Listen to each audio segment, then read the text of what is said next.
మీ business ను develop చేసుకోవాలి అనుకుంటున్నారా? మీ పరపతిని పెంచుకోవాలి అనుకుంటున్నారా? అయితే ఓకే టీవీ ద్వారా L band, aston band ad, scrolling ad, ad with voice overs, logo bug, video ads ద్వారా మీ యాడ్స్ ను పబ్లిష్ చేసుకోండి. సంప్రదించవలసిన ఫోన్ నెంబర్ 8520917933. మేము రిటర్న్గా మా పార్టీ పక్షాన వారికి ఇవ్వడం జరిగింది. ఆ రోజు మార్చ్ 18 నుంచి అయితే ఇవాళ మార్చ్ 30 దాదాపు 12 రోజులైంది.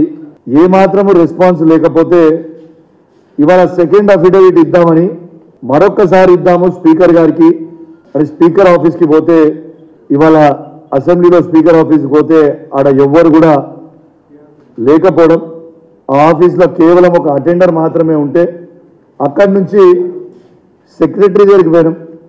సెక్రటరీ గారు, అసెంబ్లీ సెక్రటరీ గారు ప్రాబ్లీ తనకి ఏం ప్రెషర్లు ఉన్నాయో ఏమున్నాయో తను అవాయిడ్ చేయడానికి ప్రయత్నం చేసి అవాయిడ్ చేసే ప్రయత్నం చేసిండు. మేము అడిషనల్ ప్రూఫ్స్ ఆ రోజు ఇచ్చిన దానికంటే ఇంకా సెకండ్ అఫిడవిట్లో అడిషనల్ ప్రూఫ్ పెట్టి ఇవ్వాలని అనుకున్నాం. అడిషనల్ ప్రూఫ్స్ ఏంటంటే ఇలా దానం నాగేందర్ గారిని కాంగ్రెస్ పార్టీ వాళ్ళు పార్లమెంట్ అభ్యర్థిగా అఫీషియల్గా డిక్లేర్ చేయడం జరిగింది. ఇంకా దీనికంటే పెద్ద ప్రూఫ్ ఏం కావాలో స్పీకర్ గారికని అడిషనల్ది ఒక డాక్యుమెంట్ అటాచ్ చేసి ఇద్దామని పోయినాం. అదేవిధంగా భూపాల్ రెడ్డి గారు కూడా ఒకసారి పార్టీ ఇట్లనే అప్పుడు బీఆర్ఎస్ నుండి కాంగ్రెస్కి పోతే ఆ రోజు డిఫెక్షన్ యాక్ట్ ప్రకారం తను తీసేస్తే తను కోర్టుకు పోతే కూడా కోర్టుది డాక్యుమెంట్ కూడా అటాచ్మెంట్ చేసి ఆ రోజు కోర్టు ఆర్డర్ కూడా వారు చేసింది చైర్మన్ గారు ఆనాడు చేసింది కరెక్ట్ అనే కోర్టు ఆర్డర్ది కూడా అది కూడా అటాచ్ చేసి ఇవాళ ఇస్తా ఉన్నాం. నేను ఒక్కటే కోరుతా ఉన్నాను, గౌరవ స్పీకర్ గారు దయచేసి మీకు దండం పెట్టి కోరుతా ఉన్నాను, ఇవాళ మీరు చరిత్రలో నిలబడతారు, ఆలోచన చేయండి. ఇవాళ మీరు నిర్ణయం తీసుకొని దానం నాగేందర్ గారిని డిస్క్వాలిఫై చేస్తే ఇలా ఉట్టి తెలంగాణనే కాదు యావత్ భారతదేశంలోనే మీ చరిత్రలో నిలబడిపోతారు. ఎందుకంటే పార్టీలు ఫిరాయింపులు చేస్తే ఖచ్చితంగా కఠినమైన చర్యలు తీసుకోవాల్సిన బాధ్యత మన మీద ఉంటుంది. కాబట్టి దయచేసి మీరు యాక్షన్ తీసుకోవాలని మిమ్మల్ని నేను కోరుతా ఉన్నాను. ఇలా ఒక్కటే ఆలోచన చేయండి, ఇలా తన మీద యాక్షన్ తీసుకుంటే ఇలా ప్రజాస్వామ్యాన్ని కూడా మీరు కాపాడిన వాళ్ళు అవుతారు. ఎందుకంటే ఒక బీఫామ్ మీద ఇచ్చి మనం కాంటెస్ట్ చేసినప్పుడు ప్రజలందరూ కూడా మీ క్యాండిడేచర్తో పాటు పార్టీ బీఫామ్, ఆ పార్టీకి కాబోయే ముఖ్యమంత్రి ఎవరు ఉంటారని జనాలు కూడా అవన్నీ ఆలోచించుకొని ఓటేస్తే ఆ నియోజకవర్గంలో ప్రజల్ని మా పార్టీ కేసీఆర్ గారితో పాటు నియోజకవర్గంలో ఉన్న ప్రజల్ని కూడా మీరు మోసం చేసిన వారు అవుతారు. కాబట్టి మీరు గౌరవ స్పీకర్ గారు నిర్ణయం తీసుకుంటే చాలా అద్భుతంగా ఉంటుందని కోరుకుంటా ఉన్నాను. దయచేసి దీని మీద వెంటనే స్పందించాలని మా పార్టీ పక్షాన మేము మిమ్మల్ని రిక్వెస్ట్ చేస్తూ ఉన్నాం. కాబట్టి మీరు యాక్షన్ తీసుకుంటారని కూడా మేము మనస్ఫూర్తిగా ఆశిస్తూ ఉన్నాం. అదేవిధంగా నేను గౌరవ స్పీకర్ గారు కూడా కోరేది ఏంటంటే, ఎట్లా ఇది మేము మళ్ళీ మీకు ఇస్తాము, దీంతో పాటు రిజిస్టర్డ్ పోస్ట్ చేస్తాము, మీకు ఈమెయిల్ కూడా పంపిస్తాము. కానీ కనీసం వాడికి పోయినప్పుడు మేము 4 ఎమ్మెల్యేలు పోయినప్పుడు కనీసము ఒక రిప్రజెంటేషన్ కూడా తీసుకోకపోతే ఎట్లా అని నేను అడుగుతా ఉన్నాను. ఇలా సెక్రటరీ గారు మీరు అందరు ఎమ్మెల్యేలకి సెక్రటరీ, దయచేసి మీరు కూడా మమ్మల్ని అవాయిడ్ చేయకపోతే బాగుండేది. మీకు ఏమో తిండుండే నాకు తెలియదు, కానీ మీరు రిప్రజెంటేషన్ తీసుకోవాలని కోరుతా ఉన్నాం. ఖచ్చితంగా దీని మీద యాక్షన్ తీసుకుంటారని వేచి చూస్తూ ఉన్నాం. తీసుకోకపోతే మాత్రం తప్పకుండా మేము కూడా పార్టీ పక్షాన కోర్టుకు పోతాం, ఫర్దర్గా యాక్షన్ కూడా తీసుకుంటాం.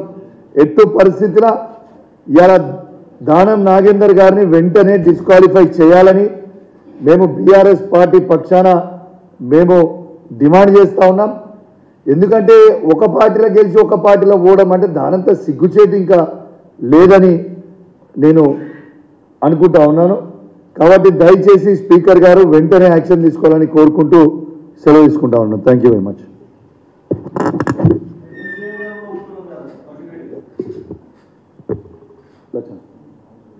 సరే డైవర్ట్ అవుతుండొచ్చు కానీ బట్ ఎనీవేస్ ఒక విధంగా చాలా చాలా బాధాకరం ఏంటంటే కడియం శ్రీహరి లాంటి సీనియర్ నాయకుడు కూడా ఇట్లా మోసం చేయడం అంటే ఇది నమ్మించి గొంతు కోయడం అన్నట్టు. వాస్తవంగా తను ఒక సీనియర్ నాయకుడు ఉండి తనకి ఏం పార్టీ ఏం తక్కువ చేసిందండి నాకు అర్థం కాదు. ఇలా నిన్ను తెలంగాణ వచ్చిన తర్వాత కేసీఆర్ గారు మిమ్మల్ని ఒక ఎంపీ చేసిండు, 2 సార్లు ఎమ్మెల్సీ చేసిండు, డిప్యూటీ చీఫ్ మినిస్టర్ చేసిండు, ఇలా మళ్ళా ఎమ్మెల్యే టికెట్ ఇచ్చి ఎమ్మెల్యే గెలిపించుకుండు. ఇంకేం చేసేది ఉండే? వారి బిడ్డకి ఎంపీ టికెట్గా బీఆర్ఎస్ పార్టీ అభ్యర్థిగా కూడా అనౌన్స్ చేయడం జరిగింది. ఇలా వాస్తవంగా చెప్తున్నాను, నాకు ఆనుకునే వరంగల్ ఉంటుంది నా నియోజకవర్గంలో. ప్రజలు మొత్తం రాజకీయ నాయకులు ముచ్చట మాట్లాడుతున్నాను, ప్రజలు చీచీ తూతు అని ఉంచే పరిస్థితి ఉంది. రేపు మీకు పార్లమెంట్ ఎలక్షన్ అయిన తర్వాత మీకే ప్రజల రిజల్ట్తో మీకు అర్థమవుతుంది. దారుణమైన పరిస్థితి ఉంది. ఇలా జనాలాడికి వస్తే కొట్టే పరిస్థితి ఉంది, అంత దారుణమైన పరిస్థితి ఉంది. కానీ ఇలా కడియం శ్రీహరి గారికి మాత్రం ఇలా వాస్తవంగా తను ఏందో అనుకున్నా కానీ నేను అన్ని ఇవాళ మాట్లాడు, ఇవాళ చెప్పుడు, నీతులు చెప్పుడు, ఏనా మీ నీతి? అన్నం తినేటోళ్ళు మాత్రం ఎవరికి ఇట్లా చేయరా? ఈ అన్నం తినకుంటే ఇక వేరే ఏమైనా తింటే మాత్రం ఇట్లా చేస్తారు కావచ్చు, కానీ అన్నం తినేటోళ్ళు ఇట్లా మాత్రం ఎట్టు పరిస్థితిలో చేయరు. Thank you very much. ఏమన్నారు? అడిషనల్ చెప్పిన కదా మీకు, అడిషనల్ అఫిడవిట్ వాళ్ళు తీసుకోలేరు, ఇంకా అవుతుంది. కానీ మేము రిజిస్టర్డ్ పోస్ట్ చేస్తాం, మళ్ళీ కూడా ప్రయత్నం చేస్తాం స్పీకర్ గారికి. దాన్ని మళ్ళీ రిజిస్టర్డ్ పోస్ట్ ఆల్రెడీ మేము ఇలా చేస్తూ ఉన్నాం. ఇలా రిజిస్టర్డ్ పోస్ట్తో పాటు మేము ఆల్రెడీ ఒకసారి స్పీకర్ గారు కూడా ఇచ్చినాం, మళ్ళీ కూడా ఈమెయిల్ కూడా చేస్తూ ఉన్నాం. 100% యాక్షన్ తీసుకుంటారని నాకు పూర్తి నమ్మకం, విశ్వాసం ఉంది. మళ్ళీ అడిషనల్ అఫిడవిట్ ఎందుకు ఇస్తున్నామంటే ఆ రోజు ఇచ్చినప్పుడు దానం నాగేందర్ గారు ఎంపీ క్యాండిడేట్ కాలేదు. ఇలా కాంగ్రెస్ పార్టీకి అఫీషియల్గా ఎంపీ క్యాండిడేట్గా అయిపోయింది కాబట్టి ఇక దీనికంటే పెద్ద ఎవిడెన్స్ ఏం కావాలని కోరడానికి ఇలా అడిషనల్ అఫిడవిట్ ఇస్తా ఉన్నాం. Thank you.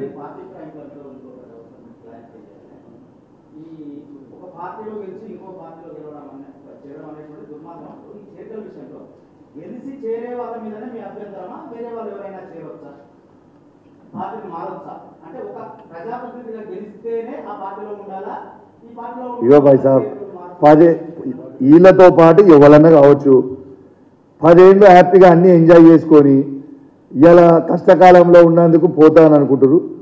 నువ్వు పోతే మాకు పడేది ఏం లేదు, కానీ రాబోయే కాలంలో ఖచ్చితంగా వీళ్ళందరికీ తీర్పు ఉంటుంది బ్రదర్. మళ్ళా చర్యకి ప్రతి చర్య గ్యారంటీ ఉంటుంది.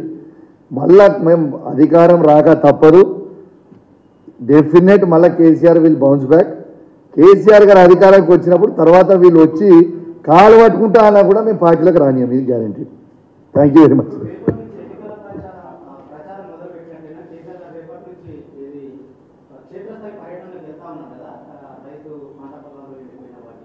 ఇప్పుడు వాస్తవంగా ప్రచారం కాదు, రైతులకి సానుభూతి కోసం, రైతులకి కేసీఆర్ గారు ఉన్న 10 సంవత్సరాలలో ఏ ఒక్క నారు కూడా ఒక ఎకరం ఎండిపోలేదు, ఒక్కసారి కరెంట్ లేకుండా లేదు, ఇలా రైతు బంధు ఇవ్వకుండా లేము. వాళ్ళకి కేవలం సానుభూతిగా ఖచ్చితంగా మా మద్దతు ప్రకటిస్తూ ఉన్నాం. ఎందుకంటే ఇవాళ నిజంగా రైతుల పరిస్థితి దారుణం ఉన్నదండి, మామూలు పరిస్థితి లేదు. ఇలా పాపం లబో దిబో ఏడ్చే పరిస్థితి ఉంది. ఇలా వీళ్ళకి ఎందుకు మేము వేసుకున్నాము అని నేనే కాదు, మీరు సోషల్ మీడియాలో కూడా మీరు స్వయంగా రైతులే పెట్టేటి ఎన్నో వీడియోస్ టీవీలలో మీరు చూస్తూ ఉన్నారు.